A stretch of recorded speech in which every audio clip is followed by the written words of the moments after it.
Wait, that was the countdown? That was the countdown. You're live right now. Oh, Everyone can see you. Everyone can hear you. That was way too fast, Asa.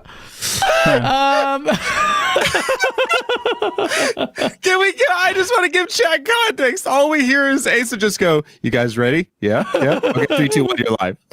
Yeah, that's exactly Was that the what we countdown? did. We don't have an intro today. Apologies. Oh gosh. Hi everyone. Welcome to Go Live, the absolutely badly disorganized talk show where we talk about video games and we're gonna get lit. I was on time-ish today. 2 minutes late. 2 minutes? It's 1:17. Shut up! You're supposed to be on my team. Yeah, let's go. We're gonna have a great show today. A lot of somber news to go through, but we'll make it entertaining somehow. There's a lot to discuss here, but not. Wait, let me clarify. Not make this. You know what I mean? We're gonna try and entertain. We will entertain you, but there's a lot of negativity that's going around, like it happened a few weeks ago with Microsoft, and the industry is in a state of flux. But come on, this is not a podcast where you feel shit about yourself. It's here to get lit and enjoy the good gaming banter. Asa, how are you? Looking much brighter, literally brighter today. Literally brighter, yeah. I'm good. There's lots of bad stuff going on. It's going to be fun. There's bad stuff going on. It's going to be fun. I'm going to talk around in a circle and repeat your intro. It's going to be fantastic. There's lots of bad stuff going on. Thanks, guys. Hey, man, the world has not given me much to work with there. It's just like, it's pretty messed up. But it will be fun. Last but certainly not least, it is one of our oldest and most esteemed guests, Sabre Kimiji, Sabre Otaku, and all these names. There's only 2. There's only 2. What's up, Kimiji? The Kibi Otaku. Kibi Otaku. Hello, everybody. Hello. It's good to be back. It is a week of, yes, not the best of news, but, I think there's just a good old-fashioned session of speculation we can do here. And speculation. If you haven't seen me here on Go Live, yeah, I've been around with these guys for a while. It's good to see you. It's good to meet you. And just love to speculate, express, connect. That's a new phrase that I'm passing out there. And yeah, today we have things to kind of just give our takes on and maybe give some little theories about. And maybe Gaz's sauce, maybe some of my devil's advocates. Who knows? We'll see. Or his sauce on my devil's advocate. I don't know. That sounds so wrong. That sounds so wrong. I don't know what that means. That sounds so wrong. My sauce is everywhere. Before we get into absolutely. I always like dissenting opinions here. And I hope to get some, because there's a lot of industries changing things. Now, games. Let's talk about games. Let's talk about games we've played. Asa, what game have you... I know which game you played. The background gives it away. Yeah, Baldur's Gate 3. I've played a bunch of Baldur's Gate 3 still. Some Forza Motorsport. Bit of Mario Kart at the weekend. And yeah, a little bit of Final Fantasy 7 Rebirth as well. Woo! Oh shit! So talk to us about it, because you didn't even try the demo. You're one of these guys who's been really not even watching the trailers, even though you're running a talk show, like gaming show. You've just completely put your head in the sand. How many hours have you played? I always say probably about 8 hours, but I've spent about 7 of them just running back and forth in a field because I just can't get enough of it. So I've not made much progress. I've just been going back and forth, killing stuff, going back and forth, exploring every little bit, playing its stupid card game thing. It is brilliant. I love it. It'll be better on better hardware in the future. Elaborate on the back and forth? PC, but I'd love to just hear more about that whole, obviously the world I love going a back lot more and forth, open in this one, without going into any story details or all the rest of it. Much like Final Fantasy 7, you get to a certain point and it opens up. This game very much tries to deliver that experience, and it opens up. And you get quite a lot of freedom to wander. So I've just been wandering. And it says, you need to go over here and talk to these guys. And I'm like, yeah. Not yet. I'm wandering. Just been going back and forth. Oh, that's really good. That's really good. I asked that question because like I'm such a wanderer. Like I'm the guy that Breath of the Wild took me like 350 hours to beat for the first time because I painted that map, and I think it's like the only that and Elden Ring are like the only open world games I've ever done that. So I get very curious whenever I hear anybody do the zigzag, and I'm like, are you doing the Kibi zigzag or are you doing the Aces zigzag? And if you're doing the Kibi zigzag, I'm hoping that means the open world. I wouldn't say that the world is like comparable to Elden Ring in terms of catching your interest with bits and pieces, but I don't know. It's because I just have an affinity for the Final Fantasy VII, so it makes it all that bit more appealing to just explore and wonder. Yeah, that's wicked. And seeing it in this much detail, right? You know, it kind of reminds me. Well, so I have very limited Final Fantasy experience to go back. So I go at Balam Gardens and leaving that in Final Fantasy VIII, and then you see go whatever the open world there, and then you go up to the caverns to get Ifrit. And I remember that at the time was freedom that I found incredible, even though it was on this weird little rotating tabletop map. It was just weird. But I was going to ask you, like, I know you've only played it for 8 hours. You've been playing it on PlayStation, which is where this thing is available. Heard a lot of murmurs, or I haven't really looked at Digital Foundry's video, and there's a lot of raging debate going on right now about the performance of this game. And like it's running, Digital Foundry recommended that you play it in the 30 FPS mode because the fidelity on the performance mode is really bad. Saw some raging debates on it. Some people saying Blandrew from Weapon Wheel said it's absolutely fine, and BG completely rejected that idea, saying no, it's not fine, it's blurry mess. I want to get your thoughts on it because you have the Technalysis eyes. Talk to me. It definitely reaches further than the PlayStation 5 can particularly deliver, and I'm not saying that in a trolly console warrior way. I'm loving the game and really enjoying it, but the two modes that you've got on offer, the 60 frames per second mode to me is extremely blurry. Like you lose so much by switching to that mode. The 30 frames per second mode, and I'm not a massive like turn your nose up at 30 kind of person. If you remember my Spider-Man thing, I suggested 30 for that one because it's very competent in that game. In this game, not so much. Yeah, the 30 is pretty rough in places, and it's fine when you're in combat and things like that. But while you are zigzagging through the fields and things and like spinning the camera, to me, yeah, it's a little bit rough on that. They're packing a whole load of detail, and there's a load going on. Is there a load going on? Quite right. Because from my, again, I'm not trolling or console warring here. It looks good in parts, but not mind blowing. Is this a game that warrants? You understand that why this is chugging on the PlayStation 5? I can definitely I'm not a developer, right? And I don't want to speak with more expertise than I have. But there is a lot in any scene at any given time. So I can understand why the PS5 is chugging. I'm not sure you need quite as many flowers as it has and things like that. Like I'm not sure they've necessarily got the correct profile. But you put this game on a PS5 Pro, you put it on a PC, and it is going to be like top end. The character models are pristine, like really, really impressive and good. They've just they've reached for trying to deliver on everything all at once, and it just falls a little bit short as a result. That's interesting. That's very interesting. I think. Can I just? Well, it's just like so spoilers. I'm not playing the game right now. I like part of me wishes I was, but I have reasons I'm just currently not. But I kind of am spoiling certain little tidbits, and I'm just like I don't know if I've seen a game as visually as good as this, other than maybe Horizon Forbidden West. Like it is. There's just so many things they put in the world, and even like the animation and just the facial expressions of characters. I'm like, there's a lot visually that they are doing with this game that looks awesome, whether it's cutscenes or not. Yeah. And so I don't know. It's Square Enix like, all right, cool.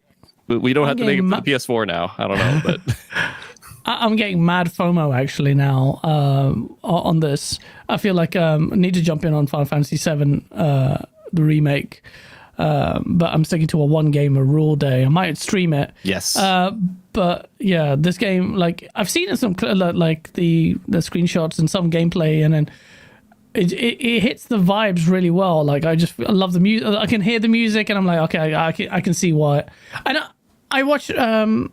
So it's not spoiler territory. I don't even know what the freaking story is about, but I watched that Final Fantasy movie. I know what the chick dies, or something happens to her. She dies. Don't know. I mean, the chick dies is quite broad, by the way. Okay, yes. There's so many chicks. I could be talking about a chocobo for all you know. But then there's like that Sephiroth guy. I watched that Final Fantasy Advent Children. Was that Advent the movie's Children, name? Yeah, and that was really cool. And there's an interesting thing I heard in like a podcast, and they're like, it's amazing because I'm playing Rebirth, or I played Rebirth, and like I'm a Final Fantasy fan, and I remember back in the day watching Advent Children, going like, this is the craziest, most visually stunning we have ever seen Final Fantasy look. And that's because it's a movie, but it's like, can you imagine the day a game looks as good as this movie? And now it's like the game looks better than the movie. Like they literally would say that in the podcast. It's like the game looks way better than the movie did. Like, that's a great Ace. Sorry to be a dick, but are you able to put up footage of Final Fantasy Advent Children on screen, like a trailer or something? I know it'll probably get flagged though, wouldn't it? If it's a movie, I don't know. Yeah, it probably will. I just want to see the comparison of how it was, because I always love this. I'm one of the few people who actually really enjoyed Final Fantasy Spirited Away. Not Spirited Away. What's it called? Spirits Within? What was it called? The first CGI movie. Oh, I have no idea. I loved it. I know it's not really Final Fantasy, but I was this 3D whore that loved anything 3D. So, like, this is going to be for the old freaking dinosaurs. Do you remember there used to be a animated cartoon called Johnny something, and they used to have 3D elements in it. Johnny, and there was a Sikh guy in it. What was it? Chat, if you get this, whoever gets this, I will make love to you. No, not Jimmy Neutron. I'm not talking about Reforged Gaming here. It was Johnny something. There was a cartoon. Then he would go into a 3D thing, and it was really cool. So I've always been fascinated by 3D, and seeing us catch up with CGI is incredible. And Final Fantasy Advent Children was really Johnny Quest. I think it was Johnny Quest. Definitely not Johnny Bravo, chat. Johnny Bravo. Shit, look who got it. Look who got it. The Black Viking was the one who got it. I assume that's you, Viking, because you're using the Longhouse Gaming Podcast one. Johnny Quest. Yes, you balls. Balls for getting that. That's such a sick... Yeah, Johnny Quest was wicked. And every time they showed the 3D stuff, I used to have a wank, because this is amazing.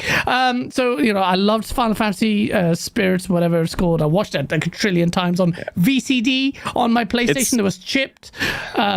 It's just crazy though to like think of those CGI Square Enix cutscenes back in the day, that it's like, it's because it's CGI, but now it's like, oh, those cutscenes look like dog shit kind of thing. Yeah, they do. For 16 and 7, yeah. Yeah, like Final Fantasy 8, I remember, like, I used to think this is it. This is the peak. How can it get better than this? And I was clearly wrong, because I've been playing Final Fantasy 8, and it's just like, Renault still looks hot, despite the lack of textures. But yeah, it's freaking...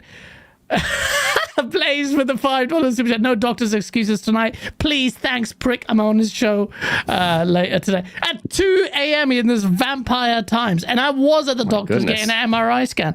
Blood test or something. But yeah, so look, Final Fantasy. The reason why I brought it up and the animated stuff is I just wanted to know how visually proficient it is, because I see stills, I see the gameplay. It looks good, but I wondered if this was the game that really made people now ask for the Pro, because Asa, you mentioned PS5 Pro pretty naturally in your conversation, like it's time for one. I feel like some people are already like talking about it. BG said like, I want a PS5 Pro one as well. So it's like, so we are at this point now where I saw this raging debate online, and shout out to Nibbles with his dissertations on Twitter, and he was arguing with your best friend, Paris Lily, about timed exclusivity and why it's bad. I don't like Nibbles' arguments. Paris Lily will go with the wind, I guess, but when it comes to third-party multi-plat money hacking, I think it's shit. always shit. I said Microsoft should fire back because even though I hate that practice, but a lot of people say, well, the benefit of having money hatting third parties is because then the developer can focus on this one piece of hardware and extract the best value out of it. And yet Final Fantasy thoroughly, according to Digital Foundry and what you guys are saying, is struggling. So isn't that not really a great example of that? Now you might say aging hardware, but then I will say that's even more surprising to me. And 3 years on, and a game like, I know Final Fantasy you were saying is just stunning, but I didn't think this was the one to break the consoles back like this. Which makes me think GTA 6. I'm not like the arbiter of how good or bad it is. There will definitely be people out there who play that game and are quite happy with the 30 frames per second performance. They don't see it as stuttery, and there'll be people like out there that play it in the performance mode and they're a bit further away than I am, or their eyes, they've got the cataracts going on, and they'll be absolutely fine with it. It's not like, the game is freaking stunning, so I can't pour too much like negativity on its performance when I'm enjoying it as much as I am. At the same time, this game is going to look like a hell of a lot better on better hardware when that hardware arrives. In terms of like whether it should be exclusive or not, it's never as simple as like there should never be third-party exclusivity deals, or there always should be, or all the rest of it is always more nuanced than that. I think from our perspective as consumers, you can always look at it and say, we hate it when the perception is that money has been handed over to keep a game away from people. Is that the case with Final Fantasy VII? Realistically, possibly, yeah. Makes a lot of sense for Sony, it makes a lot of sense for Square Enix, but it is a shame that we can't play it everywhere, yes. Yeah. Well, and probably not until the trilogy's done.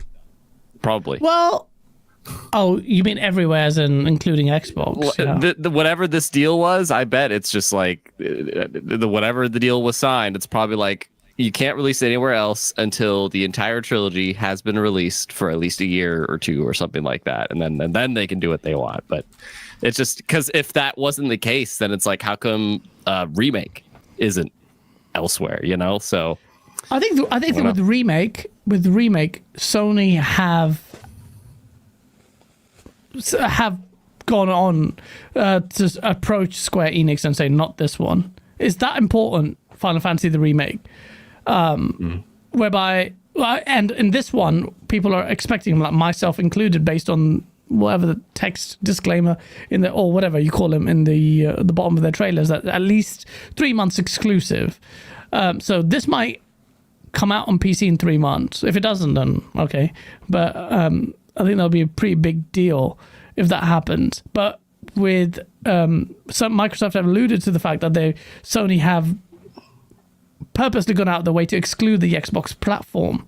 And I think they're alluding to Final Fantasy VII. Isn't that right, Asa? Am I correct in my recollection here that Final Fantasy VII Remake is a victim of Sony saying, no, do not bring this to Xbox? There's a list. Many. I mean, it's not necessarily unreasonable. If you're Sony and you're paying for a marketing deal, I think it's reasonable expectation that you don't want it on your competitor's platform, because then what are you paying for? Yes, they are very specific. The contracts that we saw leaked were their Capcom Resident Evil ones that specifically mention like don't go into an Xbox subscription service. That's not okay. We know how they fight. We know what Sony do. We know what they're going to be saying there. So yeah, I don't know. It's what it is on that one. Yeah.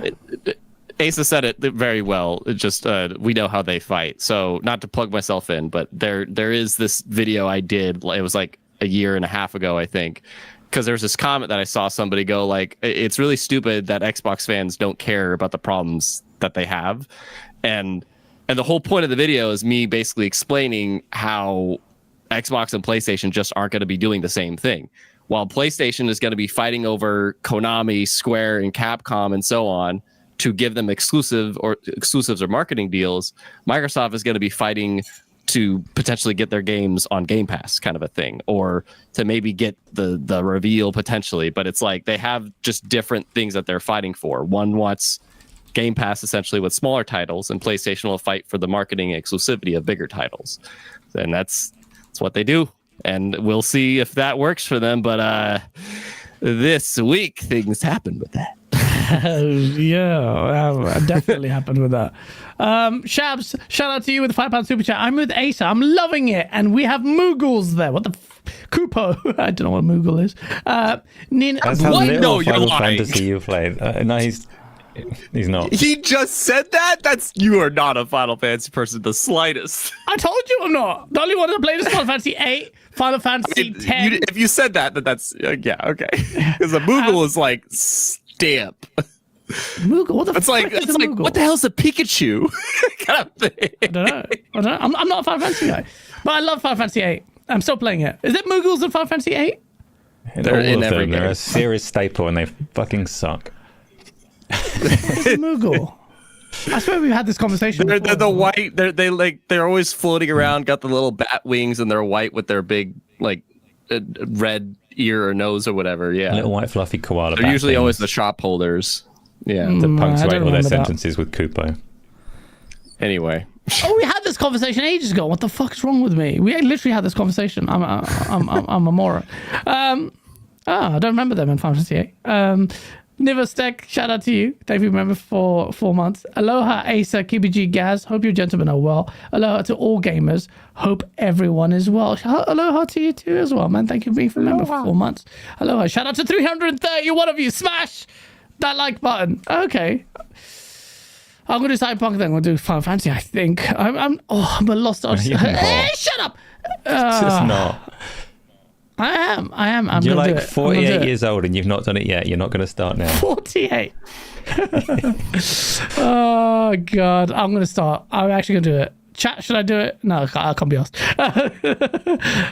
So, okay. Well, that was Final Fantasy. And we were talking about what games we played. That turned into a natural conversation. Oh, yeah. about that good game. What have you been playing, KBG? oh, I was like on my screen. You were looking at Asa when you said, "I'm like, oh, that's how we got to that conversation." Yeah, sorry. No, I have been. God, man, somebody help me. I want to. I need to escape. I have been very deep into Persona 3 Reload for wow, okay. the past 3 or 4 weeks. It's my first ever Persona game. Oh, yeah. And I'm over 50 hours into it, and I'm just like, I don't feel like I am close to the end of this game. And I don't say that in I have so much other stuff I want to do kind of a way, but I mean it in a way of like, and not in a I'm tired of it way either, but it's just, they warned me. And I'm sure if you're in the chat or you two, like, you probably heard people go, hey, if you try Persona 5, it's like 80-hour game, but it's amazing. And I'm like, okay, 3 I hear is shorter, and it's on Game Pass, which is cool. And I have a goal this year. I want to play like a game on Game Pass every month, because then it kind of pays for itself. I'm really not letting it just sit there, and I'm experimenting with stuff. So I'm trying to do that this year. I'm like, all right, February's game will be Persona 3 Reload. And now we're in March. We're 2 days in, and I'm just like, I want to wrap this up so I can hit a little quickie indie and finally start the M Diablo 4. But this game is freaking long. I see Greggy Poof in the chat going, Persona 3, 50 hours in. You've got at least another 30 left. I probably do. Damn. I want to leave. Let me leave. It's great. I'm loving it. It's great. But I'm like, I don't think I could do 40+ hour games anymore unless I'm absolutely loving it. Yeah, I think that's I'm the the thing I same. discovered. I started Persona 5 ages ago, and I really loved it. But I just decided that game, I have to play on a tablet or something, like on a handheld, because it's just, I want to be in bed, do a little bit of it, close it, turn it off. It's a great handheld game. Yeah, I think so. I think it would be. So I might go back to Persona 5. I remember desperately thinking, this is not a game I want to sit up here and play it on screen. The soundtrack is amazing. The game was really good. That's a really good point. Castle thing, I was just like, you know what? This needs to be a handheld. But yeah. But you know what? So what's interesting about that statement, Gaz, is in chat, correct me if I'm wrong, I think I really, you're going to have to correct me if I'm wrong, because I'm not confident in this statement, whatever. But I feel like Persona 3 was a handheld game. I know at least a part of it was, like, there was some deals. I don't know. There was a part of it that was handheld. But so, and somebody pointed out to me, they're like, this is actually perfect for xCloud. And I was like, Oh yeah. holy crap, you're right. This is a perfect xCloud game. And I actually played it for a couple hours worth every now and then, just like if I have my controller on me, or they knew that too, and they integrated like a touch controls for it. And like, that's perfect. You could stream it through the cloud because it's not that powerful of a game, and because it's turn-based and decision-making and stuff, totally touch controls would work. So it's truly just a portable game on your phone if you have Game Pass Ultimate. I didn't even think of that. That's really cool. Yeah. It's a really good shout. It's a good win for cloud, because I feel like any game that really works on that service is worth noting, because I feel like a lot of us maybe don't use it at all. So yeah, we've got some interesting tidbits on that as well. Like, I think Digital Foundry did a analysis of cloud versus PlayStation. Again, I just saw this fleetingly. So apparently PlayStation's cloud stuff performs better. Xbox cloud stuff is using the Series S version of games, even though we thought the Series X was the silicon they were using. Asa, have you followed this? Use a Wii in that. No, we already knew what was going on. Yeah, I've said loads of times that the Xbox cloud service is miles behind. It's the Series X silicon is specifically designed so that it can run as a Series X, or it can run as 4 Xbox Series S's. And Microsoft have been very open from the start that the cloud version that you get is the Series S version. So it's not a revelation that came out of like Digital Foundry's work. They've done great work, and I'm not criticizing them for saying it, but it was already open knowledge that it was the Series S version that you were getting. When I had a look at it, I didn't look at the PlayStation one. They've revamped it since I did my video, but when I did my GeForce Now video and I compared that side by side with xCloud, or whatever you want to call it, xCloud was shockingly bad. Kibaji, you were saying that you were using it on Persona on your mobile, and I think that is like a key differentiation for it. A lot of the flaws will be somewhat mitigated by playing on a tiny screen, so you can't see all of the artifacts and quality deficit nearly so clearly. But if you are trying to use that service on a TV, it's hard not to see how ugly it is. So, but I'm gonna object to this, because I would be agreed to this, I think about 3 months ago, because I did try it on my buddy's TV. I tried the Samsung thing, and I was like, this isn't going too well. But then I went to my pops, who finally upgraded his TV after like 10 years, and he got a new one, and I was putting it through the ringer, and I played Halo Infinite, of all things. It's a first-person shooter, which is the worst thing you could play on those. I won my free-for-all match because of just how, like, the latency was barely there. There was no pixel degrading. Yeah, it was probably 1080p, but I mean, I'm sure it was. But like, I was really shocked on his TV, and I was just very interested. And then I also tried Persona. I did it on both mobile, and I have it downloaded on my Series X in the living room. And then I was like in bed, and I'm like, you know what? I want to play some Persona this morning and just chill for like 30 minutes. Shoot, it's on the living room one. Oh yeah, it's cloud. And I like cloud streamed it on my Series S in my bedroom, and it's like, this is good. But like Asa said, it's not that technically high advance of a game. But then when Infinite was running smooth on my dad's, I was like, maybe it just really depends on the use or the internet, or I don't know, location. I get a lot of I was asking, I think I did it ages ago, I asked on Twitter what people's experiences were like with cloud, because from what I'm hearing, a lot of queuing up for ages, like 30-minute queues sometimes. Yeah, that happens. Yeah? Yep. That seems to be a bit of a problem. There seems to be a problem that's become more prevalent recently, as opposed to the early days. I don't know if that's because a lot more people are using it, or they've cut down on some stuff, or I don't know what's going on. But xCloud definitely needs some work. But it's not. I haven't tried GeForce Now, but I imagine it's Yeah, like that's something you mentioned it. I thought, oh, that's interesting. Shout out to Gamsley with $2 Canadian. He goes, Acer, tea or coffee? I swear you've asked him this before. And Ask me most of the time. Gamsley, more importantly, it's coffee, but more importantly, look at the fancy mug from our channel. Oh, damn. Looks nice, man. There's good colors as well. Gamsley, where's yours? Yeah, we're going to do drink tea and coffee through your hand. Oh, sorry, that's inappropriate joke because Gams. I'm so fucking. Of all the things I'm a fucking idiot. Sorry, Gamsley, I'm a fucking idiot. Venomous, just get the mug, is what I'm saying. Venomous Viper, oh my god, I'm such a fucking idiot. Venomous Viper, thank you for becoming a member. Again with the purple badge. Gamsley, please don't kill me. I'm such a fucking idiot. But you can take the joke. I genuinely didn't mean it.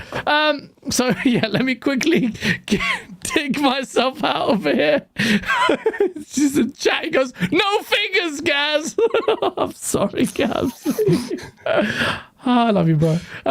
Yeah, so I'm trying to fucking hell. Okay. I don't know what to do. Okay, let's talk about Move on. Just keep going. Right. So 3240. I'm trying to do multitask as well. What games have you played? I've been playing loads of multiplayer stuff. Started Cyberpunk. Johnny Quest. Why are you saying that? Phantom Death in the chat. I'm still playing. Hey, I was going to ask you, Kibiji, we played the finals together. Have you gone back to playing the finals? Because I'm getting saucy on that now. Oh yeah, well, you play it without me, so therefore you're not actually playing it. So if I can swear here, fuck you. I'll play it on my own. I'll play on my own. I want to get a squad because I was playing. It's just it's so much funner to play it with peeps. I think just because I don't know.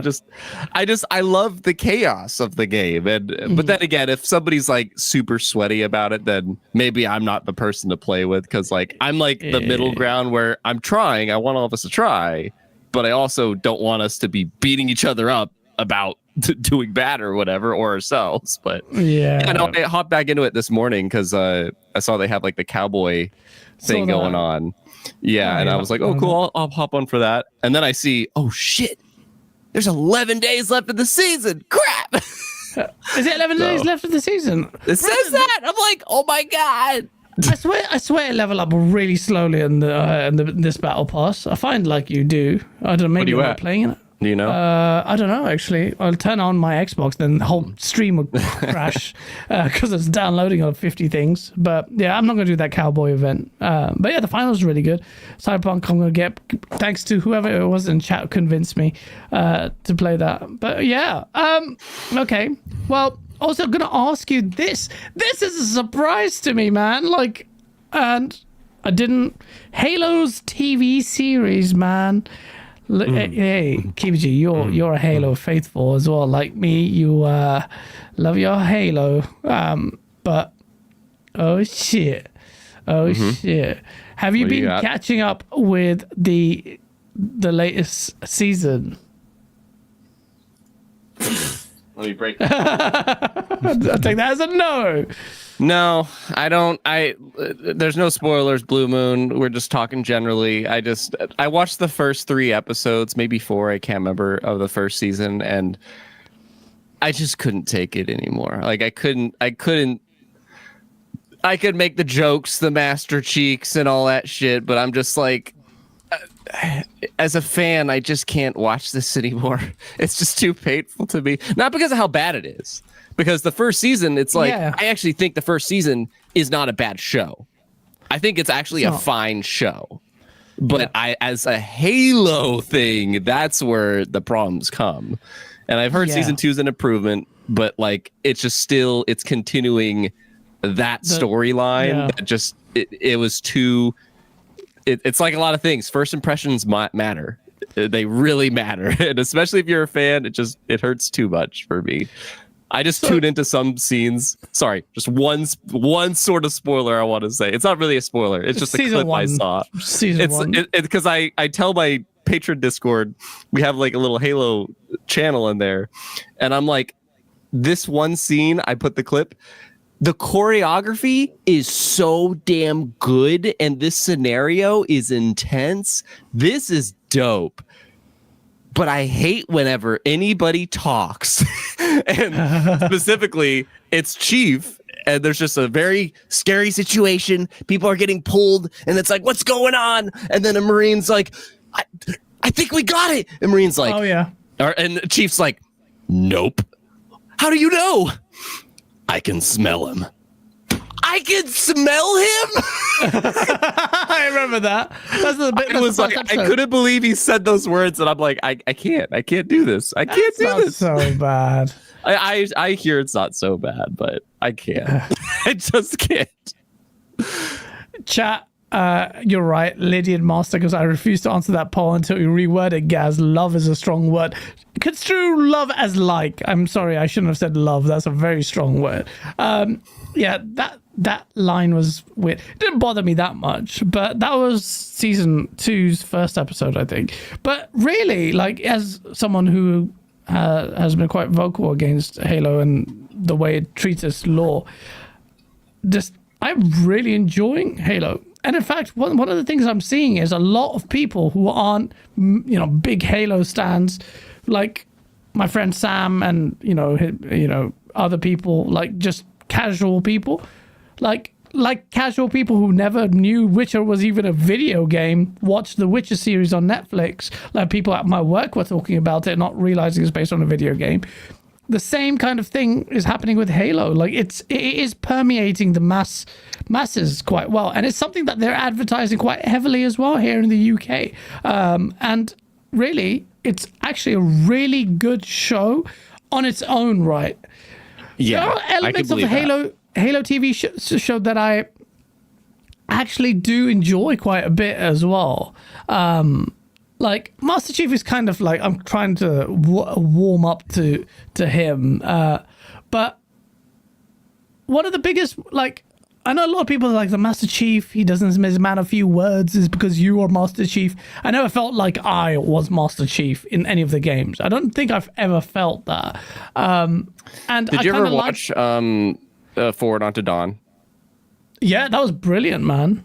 It was like 8 episodes. That was top to me, and yeah. Chief's in that, and Chief's not a main character in that, but it's like you could tell there's this mystery about him that makes him so much more interesting. It's that mystery of, it's not the fact that he's quiet, it's just the way he works, and even there's a spoiler towards the end that like, oh, these other Spartans are doing this, but he doesn't, and that adds to the character of him. And it's like they understood the assignment in that one. Yeah, they did. I will say that I do appreciate that they are taking risks here, and there's some elements of it I do like, like really embellishing on the stories of what the Spartans are going through.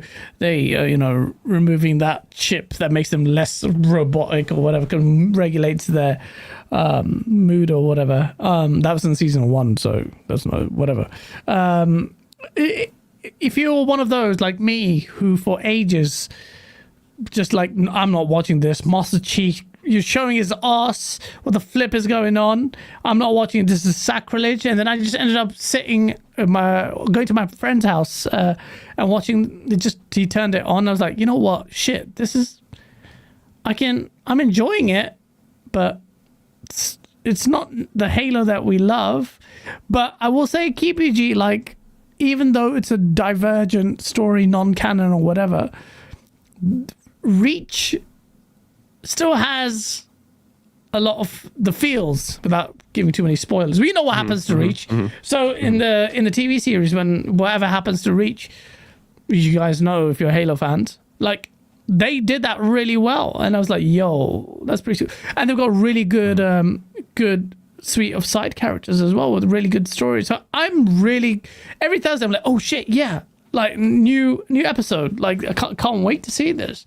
It's really, really good. It's really good. Like, as a Halo story, Halo's story is incredible. I will say, like, Greg Bear's 3 books, they elevated Halo's lore tremendously, and I don't think in the games do it justice. But yeah, just it's good to see the Halo TV series do so, and I think it's doing quite well as well. I think this will definitely be greenlit for a season 3. They're probably getting very healthy numbers. Asa, you don't watch TV, do you? I don't watch much TV. I probably will watch that. I think my wife was more interested in it than I am.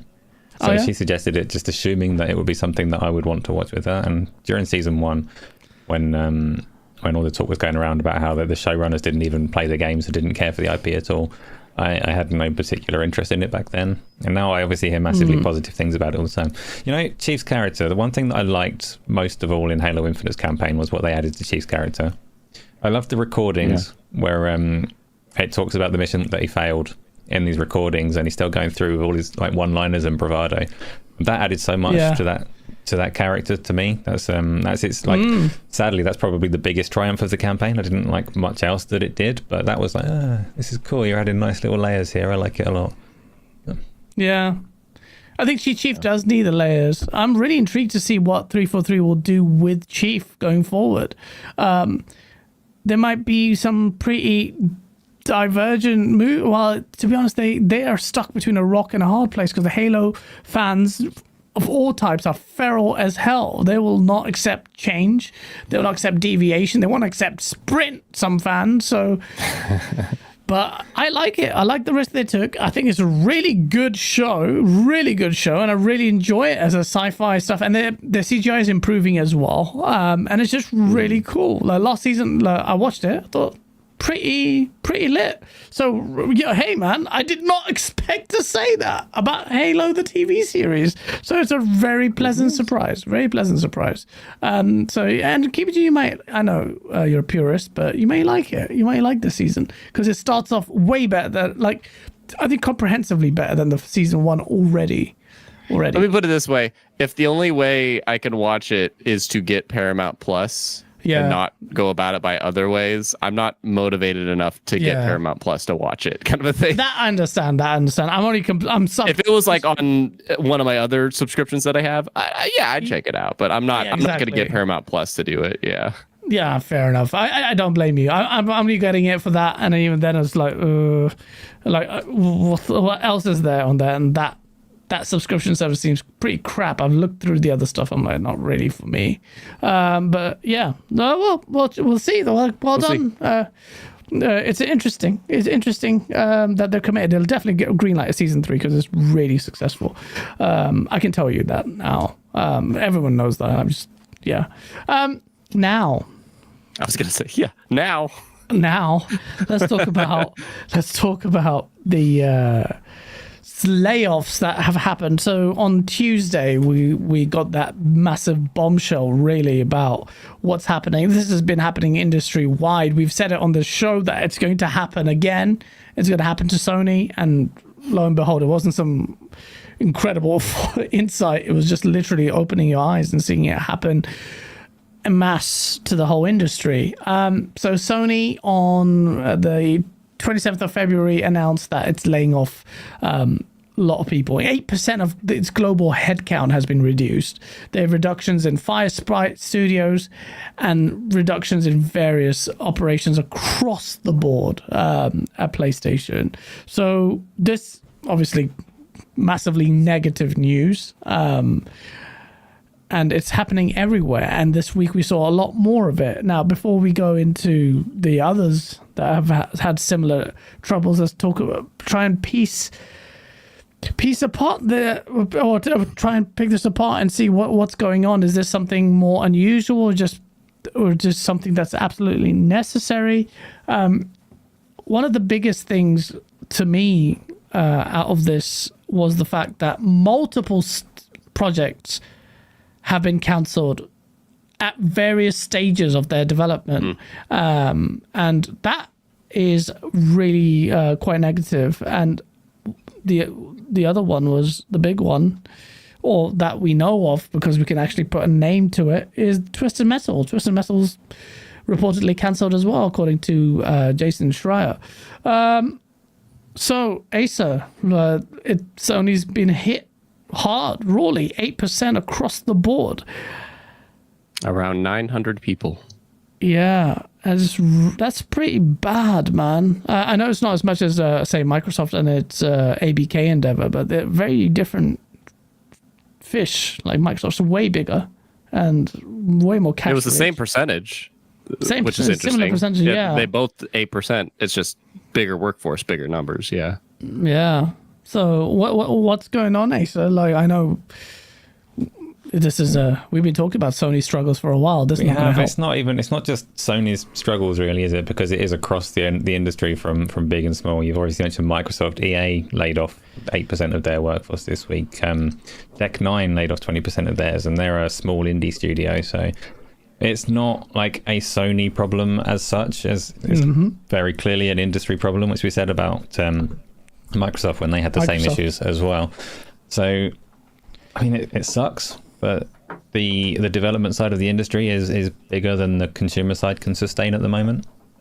The only way that they can really fix that issue, it's not so much about redistributing to smaller games or all of this kind of stuff. The only way they can fix the problem is either to get more consumers, like a bigger audience, or to get more money out of the people that are buying and playing games, which is where Phil Spencer's comments about pricing and ways to extract more money potentially being manipulative and nasty is where that kind of stuff comes into it. So obviously Microsoft have tried very, very aggressively to expand the audience through cloud, and they're going to be doing that through mobile and through their PC gaming. And they're kind of, you'd think they're the forerunners in terms of expanding the market. They're the forerunners in that, and it's not going brilliantly across the industry. So the only way to rebalance it is to reduce the development workforce, which sucks balls. It's really a shame to see.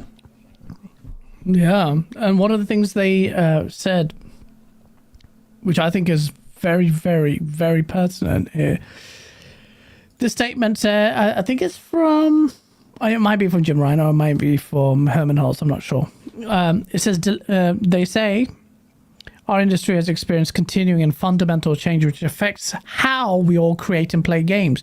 Delivering the immersive, narrative-driven stories that PlayStation Studios is known for at the quality bar that we aspire to requires a re-evaluation of how we operate. That's a very, very, candid, very forthcoming and transparent and bold admission, really. What does that mean, though? How do you reevaluate how you operate to deliver these kind of games that we know are the staple of the PlayStation franchise? KBG? So that's the whole thing to me, is just to keep this, because there's another story we can talk about soon here, but like to keep this focus on PlayStation for now. Because yeah, as Asa said, no matter what, layoffs suck. That's the standard for all these. It just keeps happening. But focusing specifically on PlayStation, that statement, it's just, they have to shift. I plug in my stuff now and then, but I want to plug in somebody else. I just last night listened to Jay Wood 2010. Shout out to him. It's a great content creator covering news like literally every day, and a bite-sized nugget. And he gave like this video, he put out this video last night that I thought was really interesting. And he was saying how just like the PS3 era was actually my favorite era.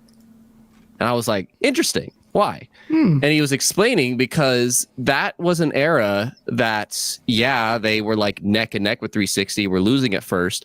But that was an era that they experimented so much. You had Resistance, you had Killzone. That's how they discovered certain other franchises, but the one especially was Uncharted. And as Uncharted is I'm summarizing his whole video here, but it's a really good point. Uncharted is like one of his favorite game franchises of all time, and he loved that it happened, but it also was kind of this monkey's paw that maybe carried PlayStation to that really worked. We should do more of that. Let's make more Uncharteds. Oh, wow. This is selling really good. I wonder if it's the presentation of the game, because there's just nothing like it out there right now. Mm-hmm. And then you look at God of War taking that direction. You see them producing more games like that. And they just, and it kept, and we're going to make a Spider-Man maybe like we're just going to keep making these third person narrative adventures, and maybe it all spawned from that Uncharted play. But the PS3 era, they were experimenting with like every franchise they had, doing all these different things. Multiplayer as well. Multiplayer, you had this, you had Warframe, not War something. Warhawk. And I just wonder if that's what he means, like not only accessibility, because we look at the success of Helldivers 2, and that's like the first time they have ever released something, I think, correct me if I'm wrong, chat, day and date on PC alongside PlayStation, like on day one, specifically day one. And it did phenomenal, so phenomenal that they can't even keep up, kind of a thing. And and that is a note that like it wasn't a PlayStation head, it was like a Sony head that he looked at that and he was like, why aren't we doing this more? Kind of a thing. Yeah. And then there's the person that's replacing Jim Ryan. He put it, I think his name is Todoroki. He looked at everything and he's like, yeah, I went to all the studios and it seems like we could be a bit more efficient about this. Yeah. And why is he saying that? Because apparently Spider-Man 2 costed $300 million to make. More How does this keep going? How does this keep exponentially growing? I don't know. It's a play that I hope this is a play that they did these layoffs because they did expand the past few years. They did get a lot of new studios over the past few years. Like a lot of the people that are laying off, like I think a lot of them ate too much during COVID. We'll see. That's a more general talk, but PlayStation was one of them. And now with these budgets going higher and higher, maybe this is their move. We have to think about where we're releasing these games and what kind of games are we making and how expensive are they going to make. What does that mean in terms of what they actually produce, though, Asa? Are we expecting less narrative-driven games or a dwindling of the quality bar, or so they can produce them more often, or what? I mean, in those words, and you can only read so much from statements put out for PR purposes, but within those words, they imply that they want to retain their single-player cinematic like quality bar, and they're trying to find ways to deliver that. So it could be more places, like shorter time frames for a PC release and all the rest of it. Are we going to see fewer of them? I mean, we know that we're going to see more games as a service games, so you can't balance the scales by saying they're going to deliver just as many of these games and they're also going to do these. Of course we're going to have more of a mix, so they have to cut some away from the single player narrative games to be able to deliver the other things that they want to deliver, especially with a reduction in workforce. But I don't know, as long as we start seeing something soon, eh? Yeah, I mean, I was talking to my brother about it, and I still don't. Both of us didn't understand why Spider-Man 2 cost so much. Like they put triple the budget of the first game. It's triple the budget, and it's slightly shorter. I know, like, yeah, I'm not trying to say that the second game was just like a DLC or all that stuff, but it's still a derivative of the first game. And I thought a lot of the reasons why, God of War Ragnarok was essentially DLC at the first and then became a full-fledged game. And the idea was that they will build these engines in a way that they can then deliver exclusives, sequels, faster pace, presumably cheaper, with not as much work as building, engines from the ground up. So I find it weird. Like, obviously, people say there's licensing costs and overheads and this and that, but I feel like Sony can deliver more narrative-driven or stories in their games. I don't think necessarily means that they will have to dilute the quality of their games. Maybe a massive reassessment of how they deliver games, and I then look at CD Projekt Red and then how they've widely adopted Unreal Engine 5 across the board through all of their development. And I feel like that kind of you don't want Sony to do that, though, right? I don't want Sony to do that, but I feel like a lot of that is an indication of where the costs are with everything, the game engines, and getting staff in there to be, to get used to these engines. And I don't know. I so maybe know just have some smaller projects too. And I don't mean like Uncharted Legacy and Miles Morales, which that'd be fine. But I'm talking about like the Rift Apart, Ratchet and Clank Rift Apart. Probably my favorite PlayStation game this gen so far, honestly. I love that game. That was made for under 100 million. I think it was like 70 to 80 million of a budget. Now, that game didn't make a lot, but it was fantastic. It was nominated for Game of the Year, and it did sell fine. And I'm not saying they needed that. There's a lot of people that want the Sly Coopers, the Little Big Planets and stuff like that. And I don't know if it's because of all the detail that you do on human beings, but maybe that's an idea. You got so many IP under your belt, and maybe just try other things than making a super duper high detail third person narrative, and maybe just try some things that just just smaller scale projects. Why not? Absolutely. Have like a big project every year and one or two smaller runs? Like, go for it. I think this is where PlayStation will thrive by being forced to thrive. I don't think they should rely on that single player narrative driven game. I think that's where I've been disinterested with Sony.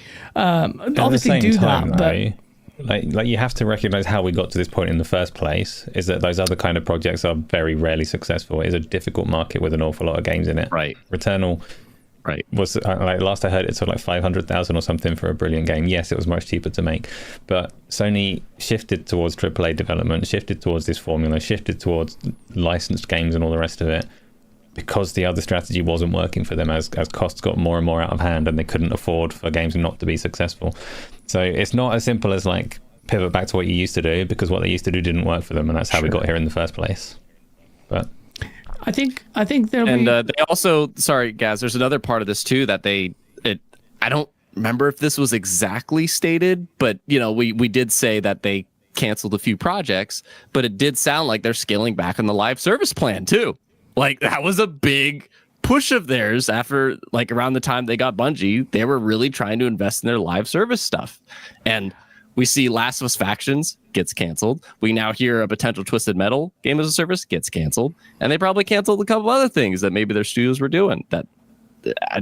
Is that Horizon potential multiplayer still in the works? Probably. Let's be real. Probably. But Guerrilla Games did get hit by the layoff, so who knows? But that's another thing that maybe they're scaling back on. But I think one of the things that Sony will have to, I imagine that, the course correction. I think this is as horrible as it is, and absolutely, it's so horrible. We've been barreling towards this point for quite some time, and I think out of this, and I was sharing my optimism on Twitter, and some people didn't really like that. Most of the people who did have really put a position up against me, just being really obtuse. Didn't really raise that many good counterbalances, but some did, like Frontline Gamer, and there's a guy called Donny, he's really nice. Decent questions or points on these points. But really, generally, one of the things I think I'd like to see, and where I feel like the industry is heading, is this. Returnal didn't do that well because Sony was really still holding on to that price point. And Asa, you've always been a proponent of this point of, if you price it accordingly, you'll sell more and presumably you'll make more money. And Helldivers is an excellent example of that. Excellent example. Perfect example. Yes. And Returnal should have been at that price as well.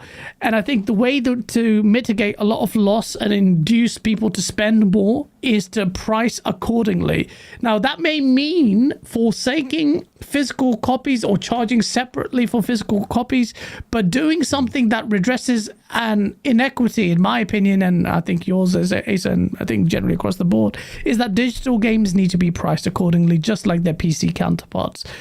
So if you start doing this kind of digital pricing more fluid to reflect the kind of quantity offered in a game, that will then help in spurring more spending amongst consumers, because it's a lot more enticing. It's another way for them to reevaluate how they operate and deliver various levels of quality bars. They're not stuck on this $70 price tag, then being like, they'll be, with Hellblade 2, that game, despite its incredible quality, that it looks great, because I feel that because it's $40 or whatever it is in pounds, reviewers approaching that critically will take that on board and say, well, this is a smaller game, this is not charging you that price, and they will give it maybe like a little buffer zone to not be as critical against that game if it was 70.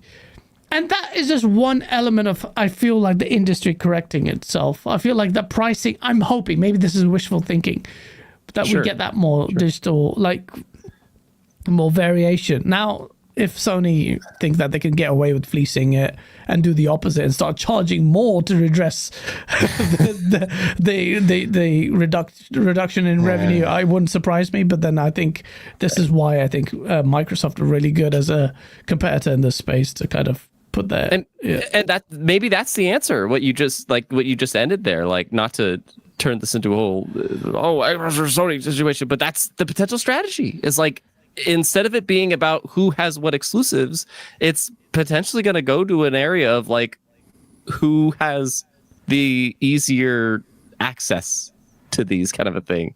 Because if say they both have the same price games, one of them just paid $10 to $18 to just play it, kind of a thing.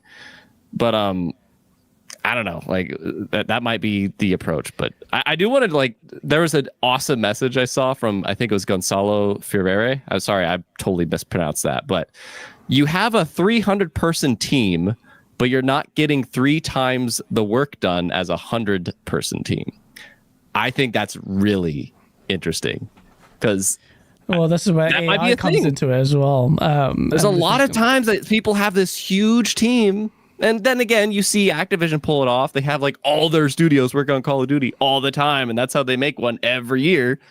But sometimes you don't need a team that big to pull off a big or pull off as much work. But then I don't know, maybe we're diving into very uncharted territory there. But I mean, to be honest, based on the compare the team sizes and I get the fidelity in games have changed, but the complexity of games based on what we used to have and what we have now, there aren't such a massive gulf that I can see. That I just feel like there's so much bloat in these development outfits as well. Like, again, I'm uninitiated, non-game dev from the consumer standpoint. Yeah, just observing it, I'm like, I'm just questioning, where is this money? How is it spiraling so much? I know it has spiraled, but dude, I'd love to get like a round table of developers, like, and to interview them and be like, how has game development changed from like the 15 years ago to today? Like, has the technology going up not helped at all, kind of a thing, and it's just becoming harder and harder? Like, I would love to pick their brains about it, because it seems like it's a unanimous thing, but I just want to know why. Yeah, so.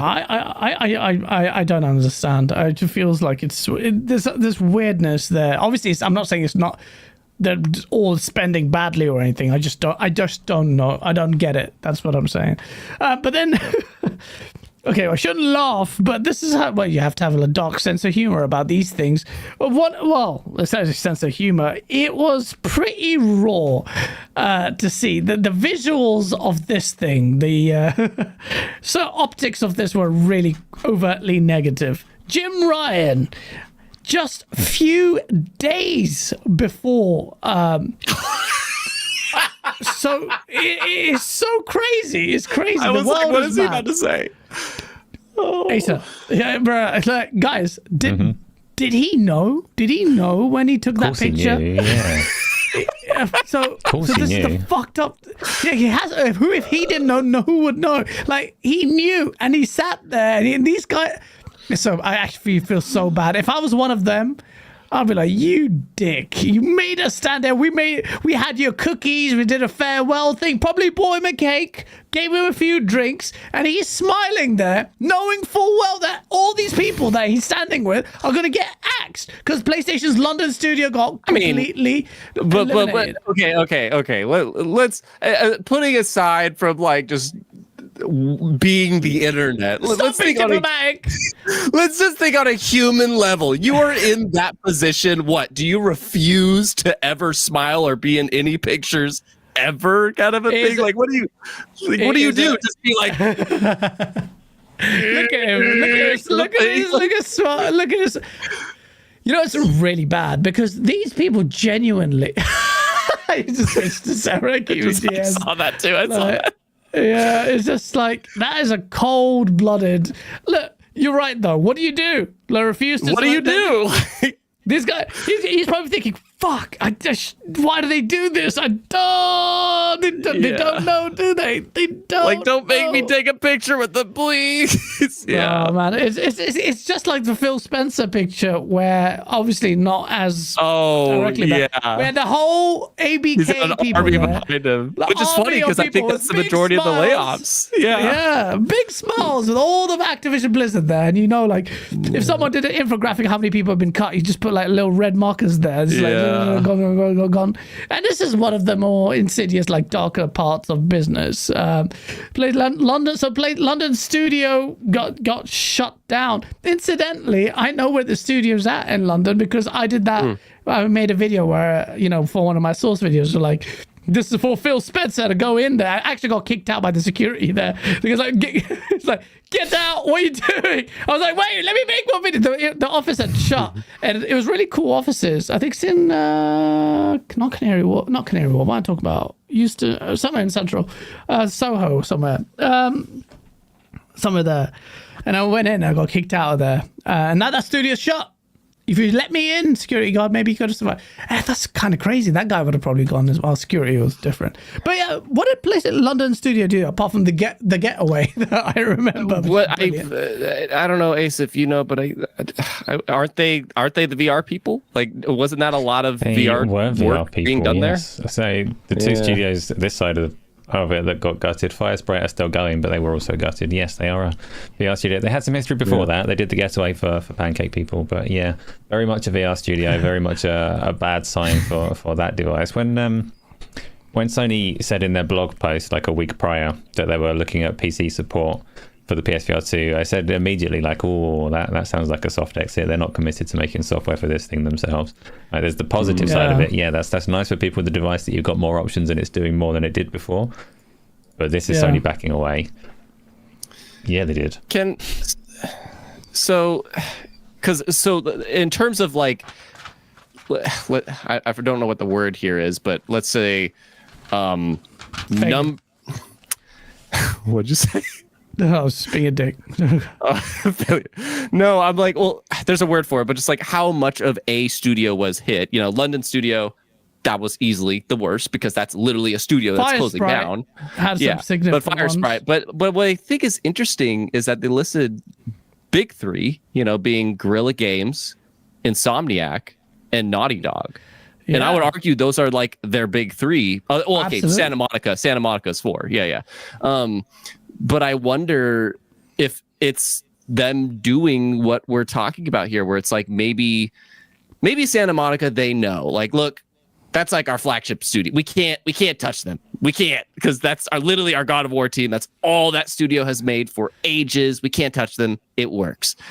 But Insomniac and these guys, they got really big over the years, and maybe we need to scale them back. And maybe that's what happened. Maybe they just are seeing those, they're bigger studios, they're bigger ones, not their like newer, smaller ones, but they're bigger ones.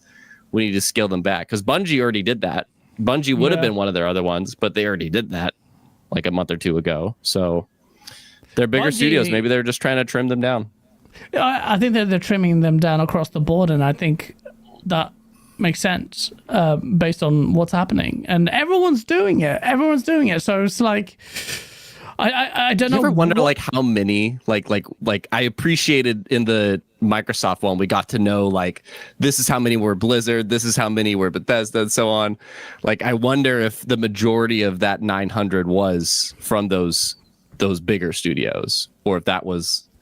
They definitely. So they let us know it's the entirety of London. It's a big chunk of Firesprite, and they mentioned specifically Insomniac, Guerrilla, and Naughty Dog as like more significant layoffs. There were layoffs across the board, but those three definitely took bigger numbers. Some of them, though, Guerrilla had over the last few years, they moved to a new office in Amsterdam and went on a hiring spree. Like they probably did have some bloat, and I'm not condoning getting rid of those people or anything like that. But these studios, like you just said, probably had expanded quite aggressively while things were on the uptick.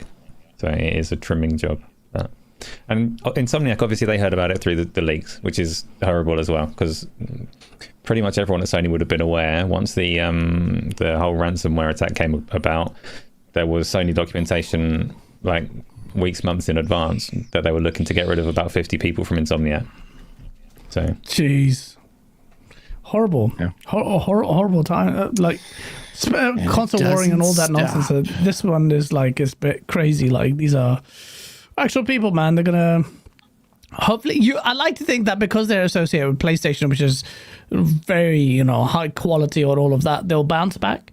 And Hopefully. I think so.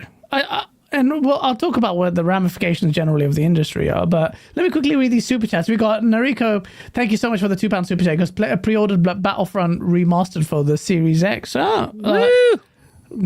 You'll be playing against Nintendo scrubs on that as well. And destroy them on the Switch. The Andrew, shout out to you with the $5 super chat. A well-known CS concept. Brooks Law. More people doesn't speed up development. It slows down. Tim Kaine had a recent vid where he talked about how development had changed. I don't know who that is. Oh, can I comment off that one? Because there's a really good, I need to remember this content creator. I'm really pissed I can't remember this guy's name. I apologize, but there's somebody that did a really good video about Halo Infinite, and they were like, they really did their homework, man, and were like, this is apparently a lot of the stuff that happened. And because that game, that studio, like, that's sort of Xbox's Santa Monica, if you will, not in terms of, the positive word of mouth, but I'm talking like scale and flagship. Yeah. That is a team that had a lot of people working on it, and the stuff you like supposedly found out, they literally had like 5 different versions of Halo Infinite in development, and they just finally came to a consensus on one that was like, all right, let's do that. But that's what can happen when you have a big team like that. Absolutely. There's this book I read about like Blood, Sweat, and Pixels. I think I've said this on the show before. Fantastic book. And there's moments like that where when a team is so big, they have so many different directions they take, and then it gets hard to like have a this is our path, gang. This is what we're all working to. This is the same thing that happened with the initiative. If you don't have strong leadership, and that's the problem, leadership that can manage all these people effectively, but the bigger the studio, the harder the job becomes. Then you have inevitably all these problems. The initiative was a prime example of this. I have no faith in Perfect Dark being what it needs to be. What that needs to be is a separate question entirely. But they hired all these top quadruple A studio people, and the leadership didn't have a clear vision, and then they just left. And we've seen that so many times. And I feel like Bungie is in the same position.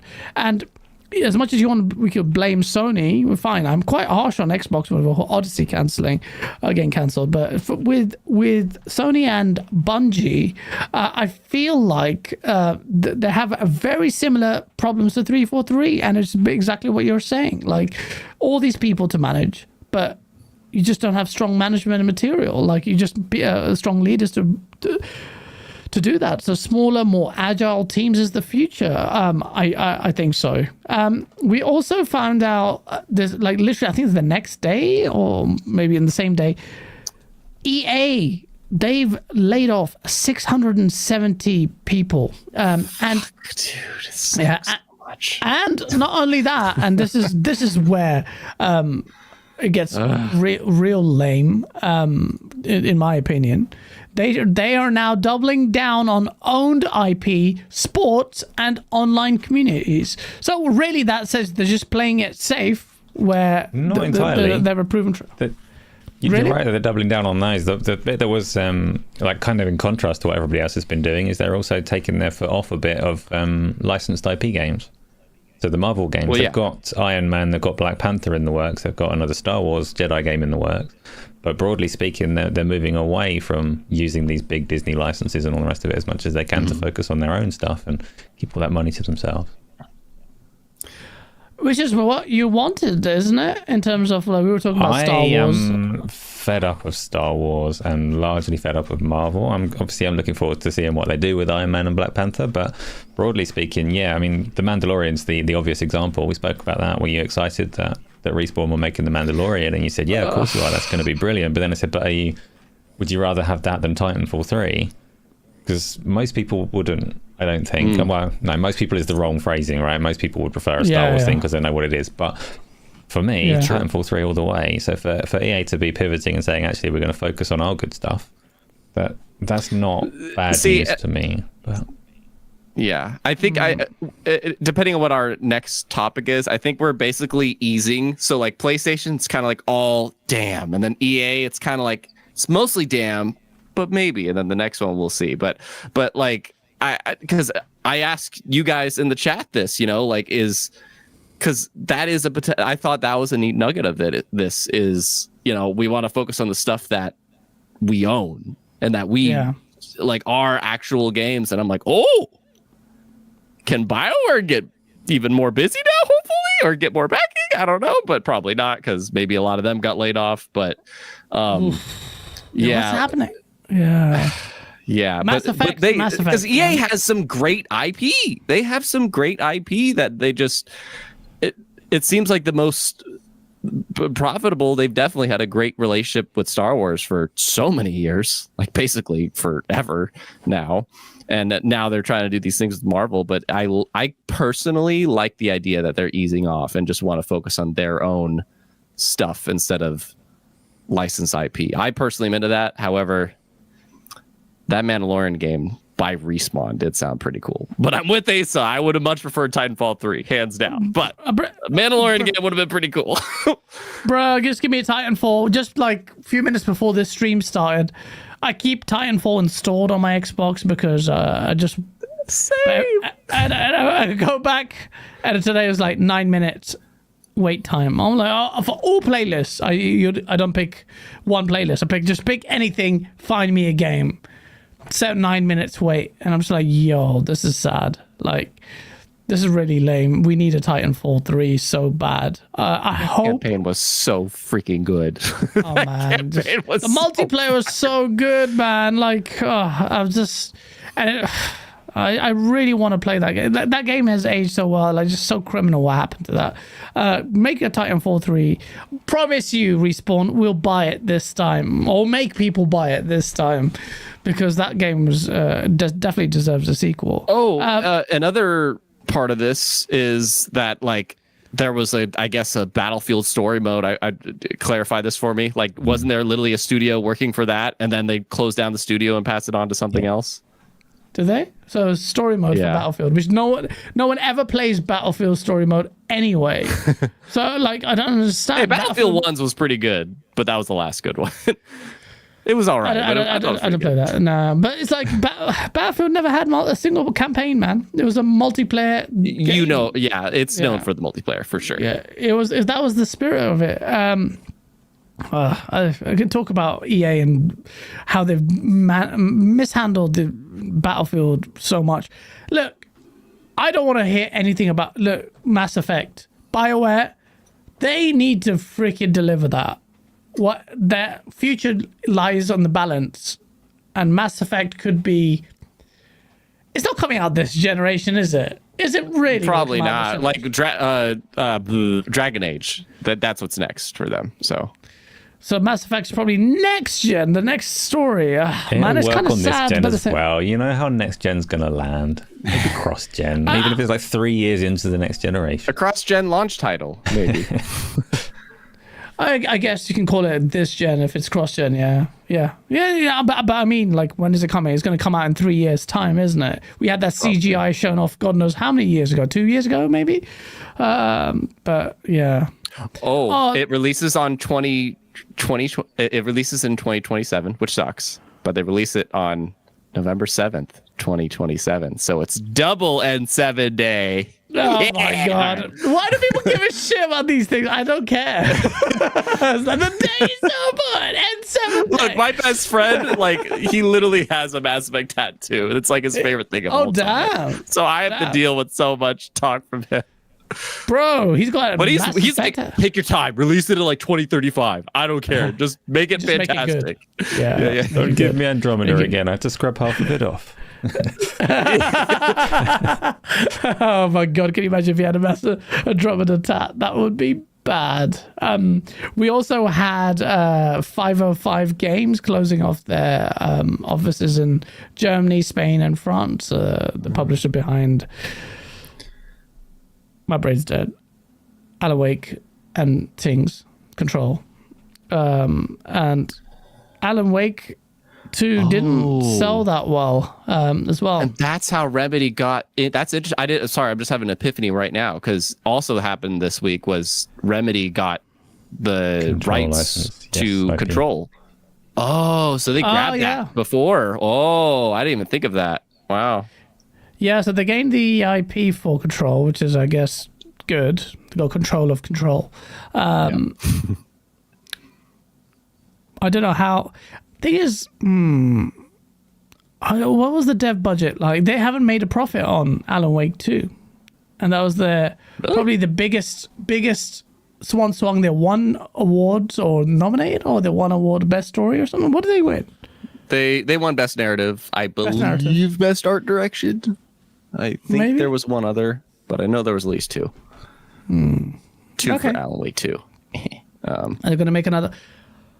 Well, so that's going to be more critical for them. Even their best performing game, really, in recent times, didn't turn a profit. So questions around how they're going to feel the pressure. So there's definitely going to be DLC and stuff for Alan Wake and Control and that. But I wonder where they will go with it. With those games. But Tim has an interesting comment in the chat. Maybe Alan Wake 2 would have sold better if they made physical copies of it. Maybe, maybe not. Maybe. I don't know. That's interesting. In the discussion, how much was Alan Wake 2 on the consoles? 70. I think it was 70. Right, I think. Okay. I think it was 50 on the Epic Store, I'm not but it was quite controversial that it was on the look Epic up. Store in terms of sheer volume of numbers, not putting it on Steam. Definitely, like they've obviously got a okay, second I'm currently pump seeing in a year's time when it $60. comes. Sorry. That's still a It's lot. 60. My bad. Yeah.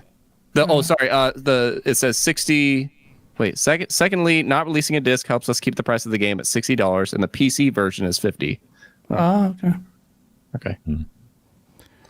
Which I'm actually selfishly a proponent of. I don't care about physical. I also think Alan Wake 2 had some severe weaknesses for me. I don't think I can go back to that game. So that's 5 of 5 games. This weird one, a bit weird. I was just trying to understand what the hell was going on with this. Toys for Bob.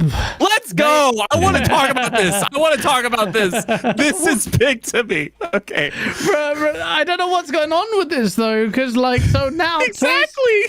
Toys for Bob, who part of ABK, Activision Blizzard or whatever, have now announced that they're independent. So they've announced their independence, but at the same time in their statement, they say that they may have some funding arrangement with Microsoft. So you've gone out of there and come back.